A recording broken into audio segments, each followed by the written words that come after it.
Hi friends, welcome back to our channel. இப்போது எல்லாரும் எதிர்பார்த்த வீடியோ தான் நம்ம சேனலில் அப்டேட் பண்ண போகிறோம். வீட்டில் இருந்தபடியே எப்படி டைலரிங் கற்றுக்கலாம் அப்படின்னு தான் இந்த வீடியோவில் பார்க்க போகிறோம். டைலரிங் கிளாஸ் போக முடியாதவங்க, கற்றுக்கணும்னு நினைக்கிறவங்க இந்த வீடியோவை பார்த்தா அவங்க வந்து ஈஸியாக கற்றுக்கலாம். அதே மாதிரி கை குழந்தைய வச்சுருக்கிறவங்க வந்து டைலரிங் கிளாஸ்க்கு போக முடியாது, இல்லைன்னா டைலரிங் கிளாஸ் வந்து ரொம்ப தூரம் இருக்கும். அந்த மாதிரி உள்ளவங்கலாம் நான் எப்படியாவது கற்றுக்கிட்டு வெளியில் ஸ்டிச் பண்ணி கொடுக்கணும் அப்படின்னு நினைக்கிறவங்களுக்காக நம்ம சேனலில் இப்போ வந்து பேசிக் டைலரிங் கிளாஸ் வந்து ஸ்டார்ட் பண்ண போகிறோம். சிங்கிள் பேரண்ட்டாக இருக்கிறவங்களுக்கும் இது ரொம்ப யூஸ்ஃபுல்லாக இருக்கும். ஏன்னா நம்ம ஏதாச்சும் ஒரு பிஸ்னஸ் பண்ணணும், எப்படியாச்சும் சம்பாதிக்கணும்னு நினைப்பாங்க. குழந்தைய வச்சுருக்கிறவங்களாம் வெளியில் போக முடியாது அப்படின்னு ஃபீல் பண்ணுவாங்க. இனிமேல் நம்ம சேனலை பார்த்தே நீங்கள் வந்து டைலரிங்கை ஈஸியாக கற்றுக்கலாம். இதுக்கு என்னென்ன பொருள்லாம் தேவையானது அப்படின்னு தான் நம்ம இப்போ பார்க்க போகிறோம். இப்போது ஸ்டார்டிங்கில் நீங்கள் பேசிக்கான பொருளை மட்டும் வாங்கி வச்சுருந்தா போதும். அதுக்கப்புறம் நீங்கள் நல்லா ஸ்டிச் பண்ண ஸ்டார்ட் பண்ணதுக்கப்புறமா உங்களுக்கு வேண்டியதை வாங்கிக்கலாம். இப்போது ஃபஸ்ட்டே வந்து நம்ம டைலரிங் கிளாஸ் போனோம்னா ஃபஸ்ட்டு வந்து பெடல் போட சொல்லுவாங்க. ஆனால் இப்போ எல்லாரும் பவரை வச்சே கற்றுக்குறாங்க. அதனால வந்து உங்களுக்கு பெடல் போடுறதுக்கு தேவைப்படாது. ஒரு நல்ல மிஷின் இருந்தால் போதும். சின்ன மிஷினாக இருந்தாலும் பரவாயில்லை. இல்லைன்னா பழைய மிஷின் வந்து சேல்ஸ் பண்ணுவாங்கள்ல, அந்த மாதிரி கூட நீங்கள் வாங்கி வச்சு ஃபஸ்ட்டு வந்து கற்றுக்கலாம். ஃபஸ்ட்டு நமக்கு ஒரு மிஷின் வந்து தேவைப்படும். அதுக்கப்புறம் நமக்கு வந்து துணி தேவைப்படும். ரேஷன் கடையில் கொடுப்பாங்கள்ல, அந்த சாரியை வச்சே நீங்கள் வந்து ஃபஸ்ட்டு ஸ்டிச் பண்ண கற்றுக்கலாம். இல்லைனா வீட்டில் அம்மாவோடது இல்லை பாட்டியோட பழைய காட்டன் சாரீ இருக்கும்ல, அதை நல்லா கஞ்சி தண்ணியில் வந்து நல்லா அலசி காய வச்சுட்டு அதை அயர்ன் பண்ணி கூட நீங்கள் வந்து ஃபஸ்ட்டு யூஸ் பண்ணிக்கலாம். ஃபஸ்ட்டு உங்களுக்கு எதுவுமே தைக்க தெரியாது அப்படிங்கிறப்ப இந்த மாதிரிலாம் பழைய காட்டன் துணியை வந்து நீங்கள் யூஸ் பண்ணிக்கலாம். கஞ்சி நனைச்சி ஓரளவுக்கு தைக்க தெரியும் அப்படின்னு நினச்சிங்கன்னா ஒரு 2x2 கிளாத் வாங்கி அதில் கூட ஸ்டிச் பண்ண பார்க்கலாம். ஏன்னா நம்ம இந்த மாதிரி நல்ல துணியாக வாங்கியிருக்கோம், இது வேஸ்ட் ஆகிடக்கூடாது அப்படிங்கிறதுக்காக நல்ல ஆர்வமாக ஸ்டிச் பண்ணுவீங்க. அதே மாதிரி ஒரு நல்ல சிசர் வாங்கிக்கணும். துணியை கட் பண்ண மட்டும்தான் அந்த சிசரை வந்து நம்ம யூஸ் பண்ணணும். துணி வெட்டுற சிசரால் பேப்பரை கட் பண்ணக்கூடாது. அப்புறம் கீழே விழாமல் பார்த்துக்கணும். ஒரு தடவை கீழே விழுந்துட்டாலும் அதோட ஷார்ப்னஸ் போயிடும். அதே மாதிரி பேப்பர் கட் பண்ணுறதுக்குன்னு தனி சிசர் வச்சுக்கணும். ஃபேப்ரிக் கட் பண்ணுற சிசரால் நம்ம பேப்பர் கட் பண்ணிட்டோன்னா அதோட ஷார்ப்னஸ் வந்து போயிடும். அதனால் ஃபேப்ரிக் கட் பண்ணுற சிசரை ஃபேப்ரிக்காகவே நம்ம தனியாக வச்சிடணும். பேப்பர் கட் பண்ணுறதுக்கு வேறு ஏதாச்சும் ஒரு சிசர் வீட்டில் இருந்துச்சுன்னா அதை வந்து நம்ம யூஸ் பண்ணிக்கலாம்.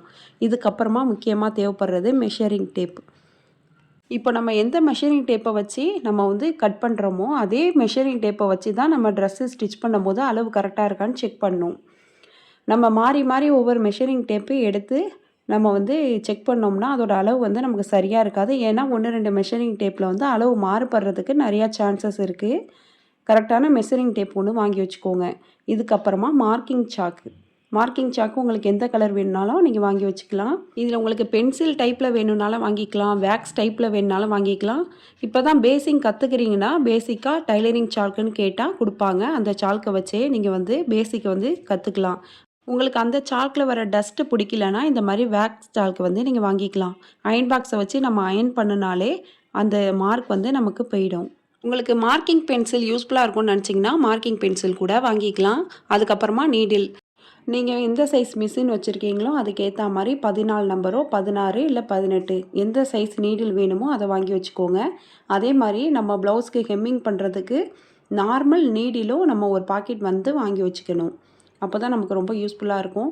ஒரு நீடில் காணா போனால் கூட இன்னொன்று எடுத்துக்கிற மாதிரி ஒரு பாக்கெட்டாக வாங்கி வச்சுக்கணும். அதுக்கப்புறமா த்ரெட்டு, நீங்கள் பேசிக்காக கற்றுக்கிறீங்க அப்படின்னா ஒரு 2-3 கலர் வாங்கி வச்சா போதும். நல்லா கற்றுக்கிட்ட அப்புறம் எந்த கலரில் நீங்கள் ட்ரெஸ்ஸு ஸ்டிச் பண்ணுறீங்களோ அந்த கலரில் த்ரெட்டு வாங்கிக்கலாம். இல்லை த்ரெட்டு பாக்ஸாகவே வாங்கிக்கலாம்.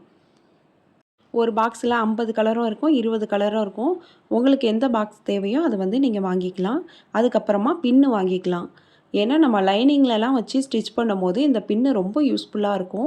அதே மாதிரி பூனம் கிளாத்தில் வந்து ப்ளவுஸ் நம்ம மார்க் பண்ணுறதுக்கும் அந்த பின்னு ரொம்ப யூஸ்ஃபுல்லாக இருக்கும். நமக்கு வந்து பாபின் தேவைப்படும். இந்த பாபினில் நம்ம நூல் சுற்றி கீழே வந்து நம்ம இன்சர்ட் பண்ணால் மட்டும்தான் நமக்கு வந்து தையல் விழும். இந்த பாபின் இல்லாமல் நம்மளால் ஸ்டிச் பண்ண முடியாது. இதுக்கப்புறம் நமக்கு ஸ்கேல் வேணும். எல் ஷேப் ஸ்கேல் வாங்கிக்கலாம். நார்மலாக இந்த ஸ்கூல் பிள்ளைங்களாம் வச்சுருப்பாங்கள்ல ஒரடி ஸ்கேலு, அந்த ஸ்கேல் இருந்தாலே போதுமானது. அதுக்கப்புறம் நீங்கள் நல்லா ஸ்டிச் பண்ணதுக்கப்புறமா இந்த ஃப்ரெஞ்ச் கர்வ் ஸ்கேலும் எல் ஷேப் ஸ்கேலு ஆம் கர்வ் ஸ்கேலு எல்லாம் வாங்கிக்கலாம். இப்போ பேசிக்காக நீங்கள் கற்றுக்கும் போது உங்கள்கிட்ட ஒரே ஒரு ரூரல் ஸ்கேல் இருந்தாலே போதுமானது. நீங்கள் நிறையா ஸ்கேல் வச்சு தான் ஸ்டிச் பண்ணணும்னு அவசியம் கிடையாது. அதே மாதிரி நம்ம பேசிக்காக தையல் போடும்போது நிறைய மிஸ்டேக் வரும். அதுக்கு வந்துட்டு இந்த த்ரெட் பிக்கர் ஒன்று வாங்கி வச்சுக்கலாம். இல்லைன்னா ஊக்கு வச்சுருந்தா கூட அந்த ஊக்கை வச்சு கூட நம்ம பிரிச்சுக்கலாம். ஏதாச்சும் நீடில் இருந்தால் கூட பிரிச்சுக்கலாம். இல்லை நீங்கள் ப்ராப்பராக இதை வாங்கி வச்சுக்கணும்னு நினச்சிங்கன்னா இந்த த்ரெட் பிக்கரையும் வாங்கி வச்சுக்கோங்க. இதுவும் ரொம்ப யூஸ்ஃபுல்லாக இருக்கும். இப்போ நம்ம பார்த்தது எல்லாமே பேசிக் தான். இந்த பேசிக் டூல்ஸை வச்சே நம்ம வந்து டைலரிங் வந்து கற்றுக்கலாம். ஈஸியாகவே நம்ம கற்றுக்கிட்டு வெளியிலையும் ஸ்டிச் பண்ணி கொடுக்கலாம். இதோட நெக்ஸ்ட் ஸ்டெப் வந்து மிஷினில் எப்படி தையல் போடுறது அப்படின்னு நெக்ஸ்ட் கிளாஸில் பார்க்கலாம். உங்களுக்கு ஏதாச்சும் டவுட் இருந்துச்சுன்னா நீங்கள் கமெண்ட் பண்ணிங்கன்னா நான் உங்களுக்கு ரிப்ளை பண்ணுவேன். தொடர்ந்து நம்ம சேனலை ஃபாலோ பண்ணுங்கள். இந்த மாதிரி நிறைய டைலரிங் கிளாஸ்லாம் அப்லோட் பண்ணுறேன். இந்த வீடியோ உங்களுக்கு யூஸ்ஃபுல்லாக இருந்துச்சுன்னா லைக் பண்ணுங்கள், ஷேர் பண்ணுங்கள், கமெண்ட் பண்ணுங்கள். மறக்காமல் சிவி சாய்ரா சேனலை சப்ஸ்கிரைப் பண்ணிவிட்டு பக்கத்தில் உள்ள பெல் ஐக்கானை கிளிக் பண்ணிவிடுங்க. அப்போ தான் நான் போடுற வீடியோஸ் உங்களுக்கு நோட்டிஃபிகேஷனில் வரும். தேங்க்ஸ் ஃபார் வாட்சிங்.